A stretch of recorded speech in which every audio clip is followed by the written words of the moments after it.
Dr. Browder. It is really good to be with y'all today and have Dr. Browder here moderating this for those people who are familiar with him.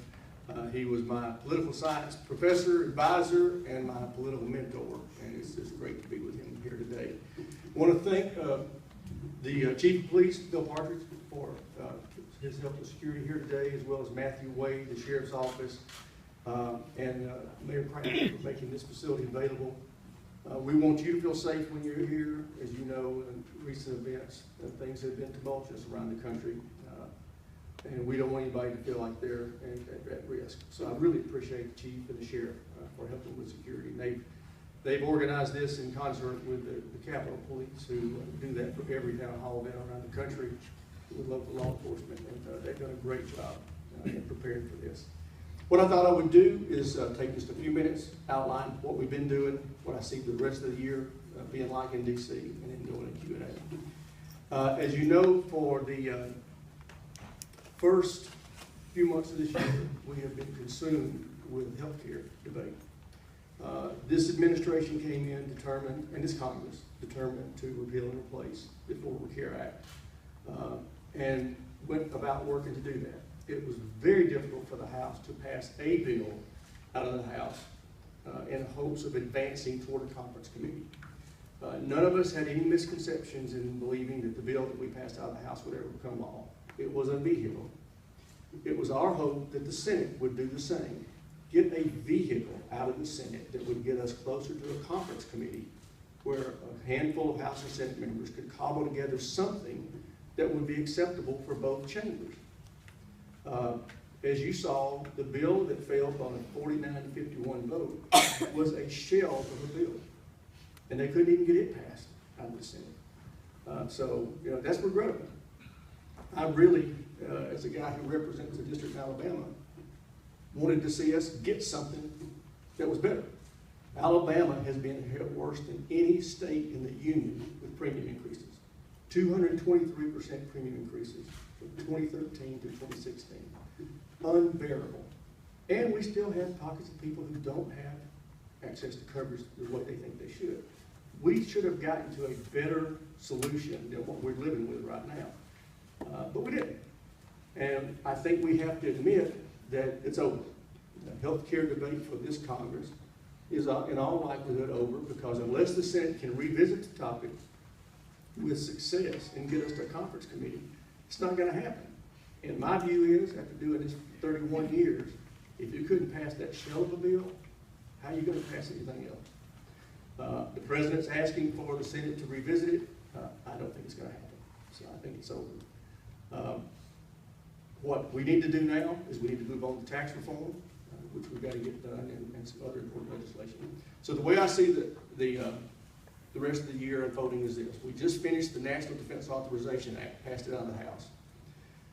This is the legislation that tells the Pentagon, the services, what they can and can't do for the next year.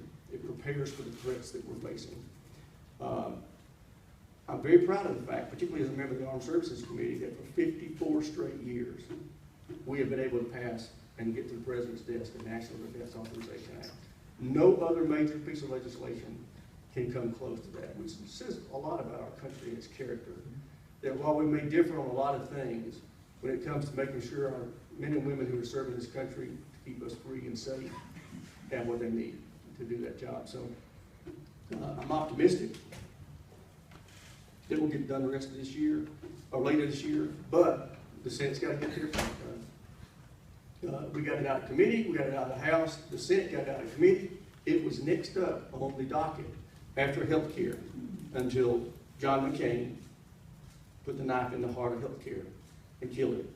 And the other senators who were so angry about it put a hold on the National Defense Authorization Act, which he was supposed to chair. He was going to guide through the Senate floor. So it will be first up when the Senate comes back in September. My guess is we don't have great differences on the NDA this year, so my guess is that we will get that disposed of, get the Senate version off the Senate floor, go to conference committee, and hopefully by the end of October, early November, have that piece of legislation put to bed. In the meantime, when we get back in September, the first thing up is going to be a budget vote and a debt ceiling vote. Now, I was telling you, the budget vote is the hardest vote of the year to get done, for obvious reasons. You know, there's a lot of competing interests for limited dollars. But we'll get something done. The debt ceiling, we don't really have a choice. It's ugly. We hate dealing with it, but we're not going to default on our debt. But there'll be a lot of vigorous debate about that. The substantive legislation that's going to take place in that period of time is going to be tax reform. The president's starting to show more about what he wants to have done on tax reform right now. They would like to have not only the president, but Paul Ryan and Mitch McConnell, what they call comprehensive tax reform, which would really reach into the tax code and clean it out with a lot of its set-asides and protective shelters and such. I'm not as optimistic about comprehensive tax reform. I think the rate reductions that we all want to see happen with our individual rates, our corporate tax rates, our capital gains tax rates, our repatriation rates, all those things are very doable. Once you get beyond that, it gets really hard.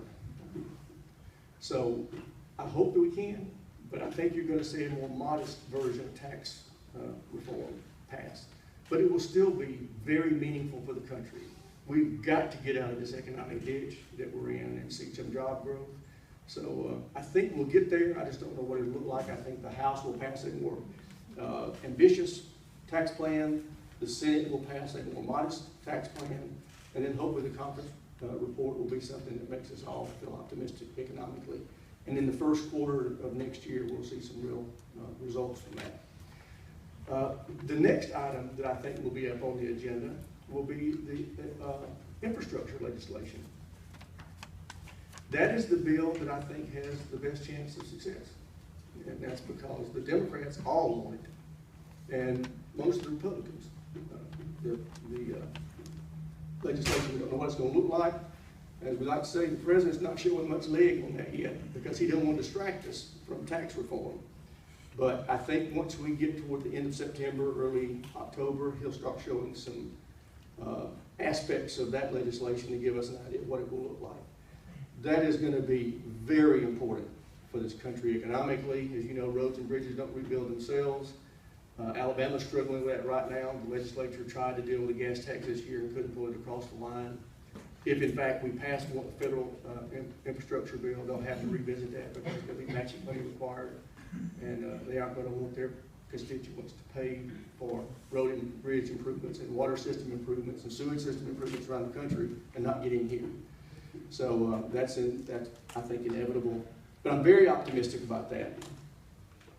The last major piece of legislation I think that we'll get to this year will be when we get to the wall. And I'm hoping the president and our leadership sequence these bills this way. This is what we're hearing. Because when we get to building the wall and paying for it, it's going to get ugly and it's going to slow down because there's a lot of differences on this issue politically and a lot of raw feelings. So I'm optimistic that we can get it done though. The public, it was the main issue in this campaign with President Trump. He was elected on this issue.